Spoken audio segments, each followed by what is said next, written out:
ఇంకా గేమ్ చేంజర్కి ఎంత ఇస్తారు? గేమ్ చేంజర్ అంటే సినారియోస్ వేరు, స్క్రిప్ట్లు వేరు, క్రియేటివిటీ వేరు, అర్థమైందా? గేమ్ చేంజర్ కూడా నేను 5 to 5 ఇస్తాను. ఎందుకంటే సబ్జెక్ట్ని అర్థం చేసుకోవాలి. సంక్రాంతిలో వచ్చిన సబ్జెక్ట్ మూవీ గేమ్ చేంజర్. అది పొలిటికల్గా సోషల్ ఇష్యూస్ మీద చాలా తీవ్రంగా వ్యతిరేకత ఉంది. అంటే ఇలా చేయకూడదు, ఇలా చేయడం వల్ల మీరేమవుతారంటే అమ్ముడు పోతున్నారు, ఓటు అమ్ముడు పోతుంది. ఈ 2,000 తీసుకుని 20,000 తీసుకోండి, కానీ మీకు నచ్చిన వ్యక్తికి ఓటేయండి అనే సినారియో పవన్ కళ్యాణ్ గారు ఆల్రెడీ పార్టీ పెట్టినప్పుడే చెప్పాడు. అర్థమైందా? అదే సిచ్యువేషన్ మళ్ళీ క్రియేట్ అయింది. మీరు అర్థం చేసుకునే విధానం మీకు కుదరలేదు అంతే.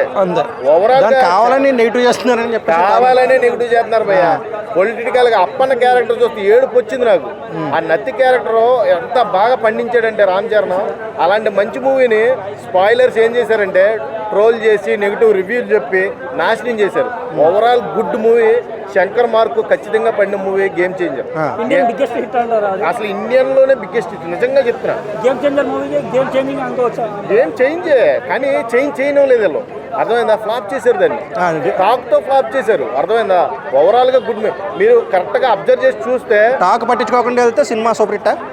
టాక్ అసలు పట్టించుకోకుండా మీరు థియేటర్కి వెళ్ళి ఫుల్ గా ఎంజాయ్ చేయవలసిన గేమ్ చేంజర్. నిజంగా చెప్తున్నా. అంత నెగిటివిటీ చేశారు కదా, అంత నెగిటివిటీ చేయాల్సిన మూవీ అది కాదు. నేను చెప్తున్నాను కదా, అప్పన్న క్యారెక్టర్ నిజంగా ప్రాణం పోసాడు బ్రో. నిజంగా ఎంత బాగా నీకు అది పండించాడంటే నత్తుడు. అప్పన్ అనేవాడు లేకపోతే శ్రీకాంత్ సీఎం కాదు. మీకు ఎందుకు అర్థం కాల సినిమా? నాకు అర్థం కావట్లా. శ్రీకాంత్ సీఎం అయ్యాడంటే అప్పన్న వల్ల అయ్యాడు. అప్పన్న అప్పుడు శ్రీకాంత్ ఎవరికి రియలైజ్ అవుతాడు? తర్వాత అప్పన్న కొడుకే కదా, అప్పన్న కొడుకే సీఎం సీట్ ఇచ్చాడు. అది ఓకే బ్రో. అంటే ఒక టైప్ ఆఫ్ ఆడియన్స్ పని కట్టుకొని మూవీ నెగిటివ్ చేశారు గేమ్ చేంజర్. అది ఎంతవరకు కరెక్ట్ అన్న? వేస్ట్ నా కొడుకులు అని చెప్తాను నిజంగా. ఈ నా కొడుకులకి అసలు రాజకీయ కోణాలు ఏమీ తెలియదు అని చెప్తాను.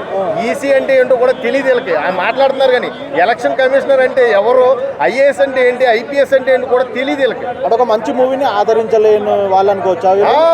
వీళ్ళు అసలు ఆ సినిమాకి సంబంధించిన వాళ్ళు కాదు వీళ్ళు. సినిమాకి సంబంధించిన వాళ్ళు అలా మాట్లాడడం. ఆ సినిమాలో చిన్న మిస్టేక్స్ ఉంటాయి. ఇప్పుడు ట్రిమ్ చేయవలసిన పార్ట్ ఉంటుంది భయ, ఒక 10 minutes 20 minutes ఉండొచ్చు, నేను కాదన్నా. కానీ ఓవరాల్ గా సినిమా ఏ దొప్పిందంటే నాకు చాలా బాధ కలిగింది. అంత మంచి సబ్జెక్ట్ తో వచ్చిన సినిమా, అంత మంచి సబ్జెక్ట్ తో వచ్చిన సినిమా పోయింది అంటే, ఇప్పుడు ఐఏఎస్ ఐపీఎస్ కి ఏం రాయాలి? ఎగ్జామ్ సివిల్స్ రాయాలి.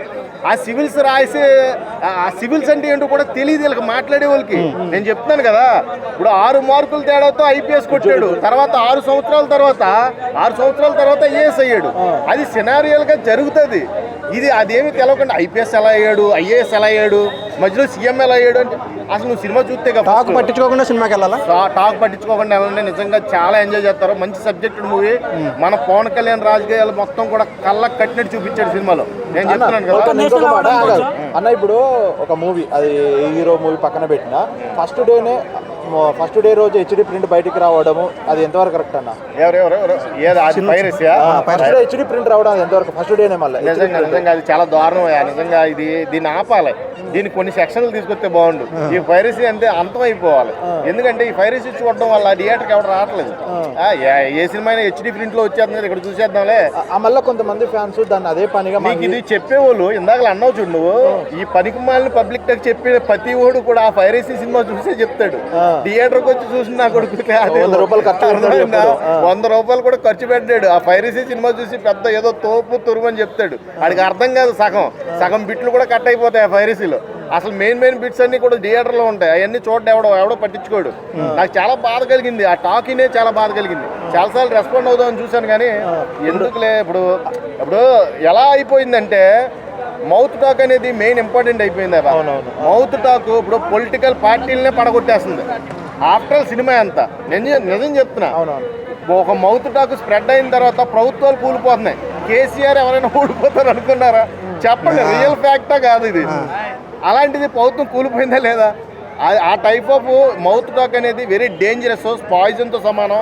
ఈ పాయిజన్ లో కొట్టుకుపోయిన సినిమాలు కానీ రాజకీయ పార్టీలు కానీ చాలా ఉన్నాయి అన్న. ఇప్పుడు మూవీ రిలీజ్ కాకముందుకే మూవీ స్టోరీ కానీ మూవీ మెయిన్ ప్లాట్స్ కానీ అవి రివీల్ చేసి హీరోని డిస్కరేజ్ మొత్తం పడేయాలని చూస్తున్నారు. అది ఎందుకన్నా అంటే ఇప్పుడు సినిమాలో దమ్మున్నంతసేపు కూడా ఆ సినిమాని ఎలా పోగొట్టేద్దామని చూస్తారు, అర్థమైందా? ఇప్పుడు సినిమాలో మంచి కంటెంట్ వస్తున్నాడు, ఒక సినిమా మంచి కంటెంట్తో వస్తున్నప్పుడు దాన్ని తొక్కేయాలంటే ఏం చేయాలి? మెయిన్ హైలైట్స్ అన్ని లీక్ చేసేయాలి. లీక్ చేసి వాళ్ళ దాంట్లోనే వాళ్ళ టీంలోనే ఉంటారు ఈ దరిద్రులు దౌర్భాగ్యులు. నిజంగా ఎక్కడో ఉండరు, ఈ శత్రువుల్ని ఎక్కడో క్రియేట్ చేయరు, వాళ్ళ టీంలోనే క్రియేట్ చేసుకుంటారు. క్రియేట్ చేసుకుని మెయిన్ పాయింట్స్ అన్ని కూడా ముందే బయటకు వచ్చేస్తాయి, రివీల్ అయిపోతాయి. రివీల్ అయిపోయిన తర్వాత పబ్లిక్ కి ఉన్న ఫీలింగ్స్ పోతాయి.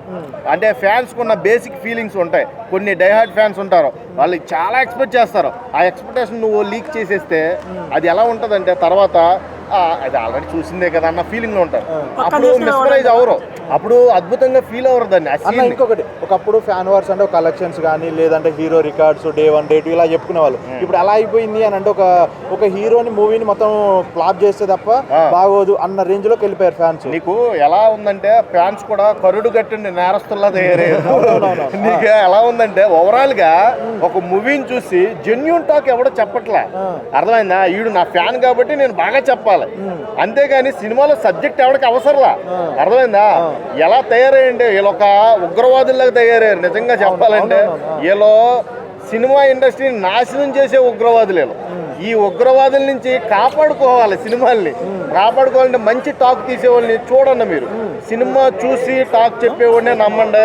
సినిమా చూడకుండా పిచ్చి కూతలు కూసే పనికి మాలిన వాళ్ళని మట్టికి రివ్యూస్ చూసి మీరు దాన్ని అప్లోడ్ చేయడం వల్ల మీకు వచ్చేది ఏముంటుంది? మా అయితే ₹1 వస్తుందేమో, కానీ అది జెన్యూన్గా కోట్లు పెట్టి సినిమా తీసినోడికి అది న్యాయం జరగదు, అర్థమైందా? ఓవరాల్గా మనం 5 నిమిషాలు చెప్పే టాక్ మీద ఒక 100 మంది భవిష్యత్తు ఆధారపడి ఉంటుంది. అది ఎవరైనా కానీ, అక్కడ టెక్నికల్ వర్కర్స్ కానీ ఎవరైనా కానీ, ఎన్ని లక్షల మంది బతుకుతున్నారంటే ఒక సినిమా మీద, అన్ని లక్షల మందిని నువ్వు 5 నిమిషాల టాక్తో స్పాయిలర్ చేస్తున్నావు. అంటే నువ్వు ఒక పాయిజన్ని నింపేసి సినిమాని చెడగొట్టేస్తున్నావు.